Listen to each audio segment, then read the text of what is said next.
കൊല്ലത്ത് നിന്ന് വരുന്ന മറ്റൊരു പോലീസ് മർദ്ദനത്തിന്റെ വാർത്തയിലേക്കാണ്. പോലീസ് മർദ്ദിച്ചെന്ന പരാതിയുമായി കൊല്ലത്തെ CPIM നേതാവ് മധ്യസ്ഥ ചർച്ചയ്ക്ക് എത്തിയപ്പോൾ പോലീസ് മർദ്ദിച്ചുവെന്നാണ് നെടുമ്പന നോർത്ത് ലോക്കൽ സെക്രട്ടറി സജീവിന്റെ ആരോപണം. പരാതിയിൽ പോലീസ് അന്വേഷണം ആരംഭിച്ചിട്ടുണ്ട്. ദിലീപ് ദേവസ്യ നൽകും.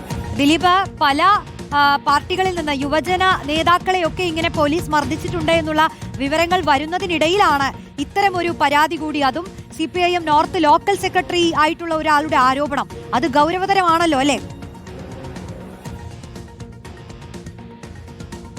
തീർച്ചയായിട്ടും റോഷ്നി, അനുഭവങ്ങളാണ് ബോധ്യങ്ങളാകുന്നത് എന്ന അടിക്കുറിപ്പോട് കൂടി തന്നെയാണ് ഈ നെടുമ്പന നോർത്ത് ലോക്കൽ കമ്മിറ്റി സെക്രട്ടറിയായ സജീവ് ഫേസ്ബുക്കിൽ പോസ്റ്റ് ഇട്ടിരിക്കുന്നത്. താനൊരു ഒരു കുടുംബത്തിന് പ്രശ്നവുമായി മധ്യസ്ഥ ചർച്ചയ്ക്ക് വേണ്ടി പോലീസ് സ്റ്റേഷനിലെത്തിയതാണ്. പോലീസ് സ്റ്റേഷൻ കൊല്ലം ജില്ലയിലെ കണ്ണനല്ലൂർ സ്റ്റേഷനാണ്. ഈ സ്റ്റേഷനിൽ എത്തിയപ്പോൾ അവിടെയുള്ള CI തന്നോട് അപമര്യാദയായിട്ട് പെരുമാറി എന്നുള്ള പരാതിയാണ് ഇദ്ദേഹം കൊല്ലം ACPക്ക് നൽകിയിരിക്കുന്നത്. അതായത് തന്നെ കഴുത്തിന് പിടിച്ച് പുറത്തു തള്ളി എന്നുള്ളത് അത് ഗൗരവമായ വിഷയം തന്നെയാണ്. ഇത്രയും പോലീസുകാരുണ്ട്. ഒരു ലോക്കൽ സെക്രട്ടറി പലതവണ പോലീസ് സ്റ്റേഷനിൽ കയറി വരുന്ന ആളാണ്. തനിക്ക് ഈ പോലീസ് സ്റ്റേഷനും മറ്റു പോലീസുകാരെ എല്ലാവരെയും തന്നെ നല്ല പരിചയമുണ്ട്.